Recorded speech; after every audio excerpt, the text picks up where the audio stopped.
নমস্কাৰ এই মুহূৰ্তত লৈ আহিছো এটা অতি গুৰুত্বপূৰ্ণ খবৰ একোখন গাঁৱত গাঁওৰক্ষী বাহিনী থাকে আৰু গাঁওৰক্ষী বাহিনীয়ে গাঁওখনক সুৰক্ষিত বা উন্নয়নমূলক কাম-কাজত সহায় কৰে আৰু এই সকল গাঁওৰক্ষী বাহিনীক এতিয়া চৰকাৰে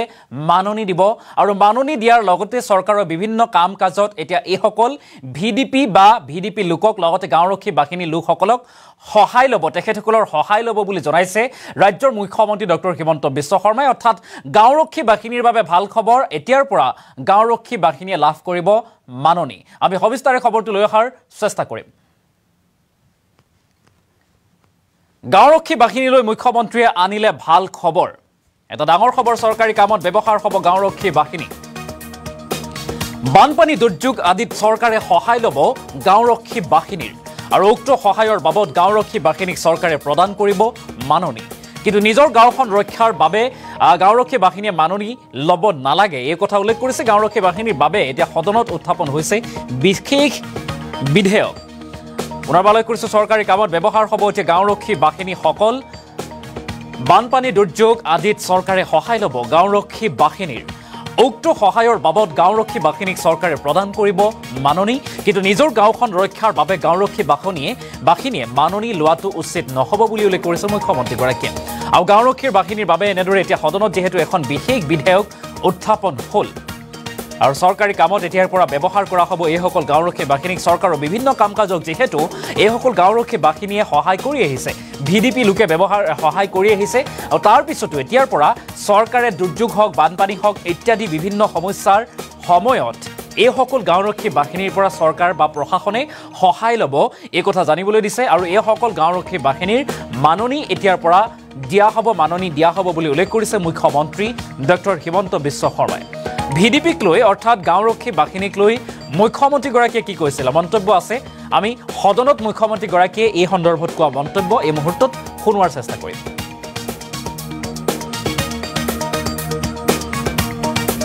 কোনো চাকৰি নহয় ই এটা ভলেণ্টিয়াৰী এছ'চিয়েশ্যন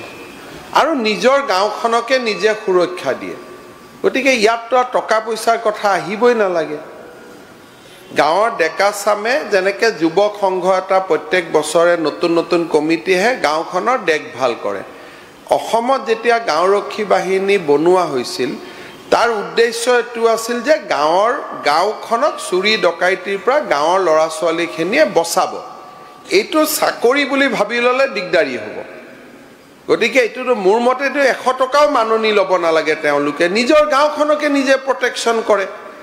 খালি প্ৰটেকশ্যন কৰাটো যাতে ইলিগেল নহয়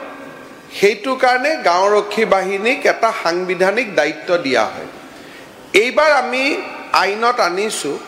যে গাঁওৰক্ষী বাহিনীক যদি অতিৰিক্ত দায়িত্ব দিয়ে যেনেকৈ ইলেকশ্যনৰ দায়িত্ব দিয়ে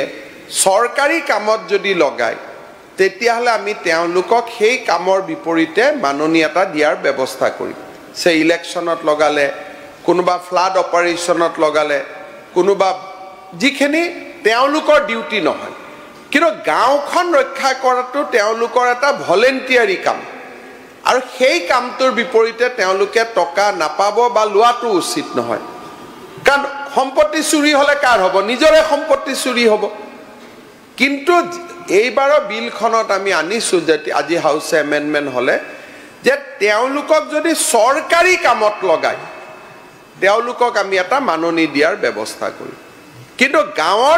গাঁওখনক নিৰাপত্তা দিয়া কামটো আমি চৰকাৰী কাম বুলি ধৰা নাই নিজৰ ঘৰখনক নিজে তলা চাবি মাৰি ৰাখে যাতে প্ৰটেক্ট হয় তেনেকৈ গাঁওখন সুৰক্ষা কৰি ৰাখিব কিন্তু এইটো মই মানি লৈছোঁ যে কেতিয়াবা চৰকাৰে তেওঁলোকক চৰকাৰী কামত ব্যৱহাৰ কৰে তেতিয়া তেওঁলোকে মাননি পাব লাগে সেইকাৰণে এইবাৰ বিলখনত অনা হৈছে যে গাঁও সুৰক্ষা বাহিনী যে ভলেণ্টিয়াৰী organisation but as and when they are deployed for the government work outside the village বা তেওঁলোকৰ নৰ্মেল কামৰ বাহিৰেও যেতিয়া আমি স্পেচিয়েল কামত এংগেজ কৰিম তেতিয়া আমি তেওঁলোকক কিবা এটা মাননি দিয়াৰ ব্যৱস্থা কৰিম ধন্যবাদ মই শেষত মই আমাৰ সদনক ক'ব খোজো যে গাঁওৰক্ষী বাহিনী এটা খুব ভাল সংগঠন অসমৰ মানুহে ভলেণ্টিয়াৰলি ৰাজহুৱা কাম কৰে ইয়াক দৰমহা বেতন আদিৰ লগত সুমুৱাই পেলাই অৰ্গেনাইজেশ্যনটোৰ আত্মাটোক আমি কিল কৰি দিব নালাগে, এইটো মোৰ ৰিকুৱেষ্ট। গাঁওৰক্ষী বাহিনী কোনো চাকৰি নহয়, ই এটা ভলেণ্টিয়াৰী এছ'চিয়েশ্যন আৰু নিজৰ গাঁওখনকে নিজে সুৰক্ষা দিয়ে। গতিকে ইয়াততো টকা পইচাৰ কথা আহিবই নালাগে। গাঁৱৰ ডেকা চামে যেনেকৈ যুৱক সংঘ এটা প্ৰত্যেক বছৰে নতুন নতুন কমিটিহে গাঁওখনৰ দেখভাল কৰে। অসমত যেতিয়া গাঁওৰক্ষী বাহিনী বনোৱা হৈছিল তাৰ উদ্দেশ্য এইটো আছিল যে গাঁওখনক চুৰি ডকাইতিৰ পৰা গাঁৱৰ ল'ৰা ছোৱালীখিনিয়ে বচাব। এইটো চাকৰি বুলি ভাবি ল'লে দিগদাৰী হ'ব। গতিকে এইটোতো মোৰ মতেতো 100 টকাও মাননি ল'ব নালাগে, তেওঁলোকে নিজৰ গাঁওখনকে নিজে প্ৰটেকশ্যন কৰে।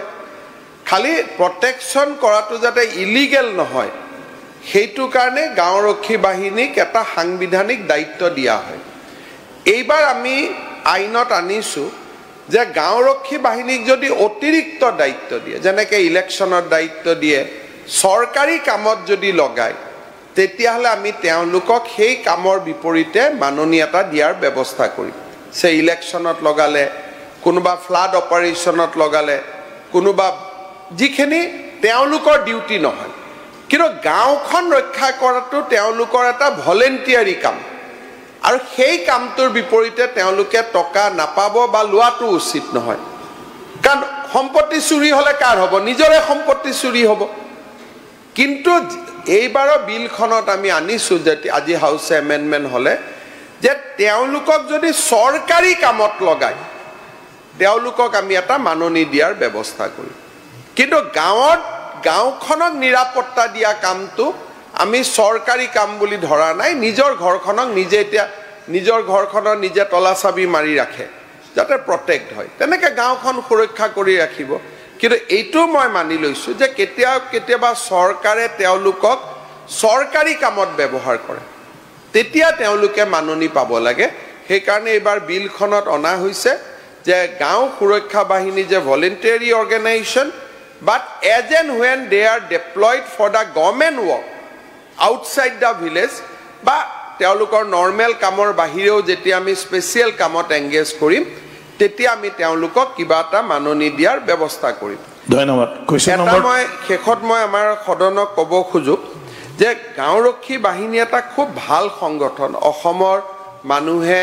ভলেণ্টিয়াৰলি ৰাজহুৱা কাম কৰে। ইয়াক দৰমহা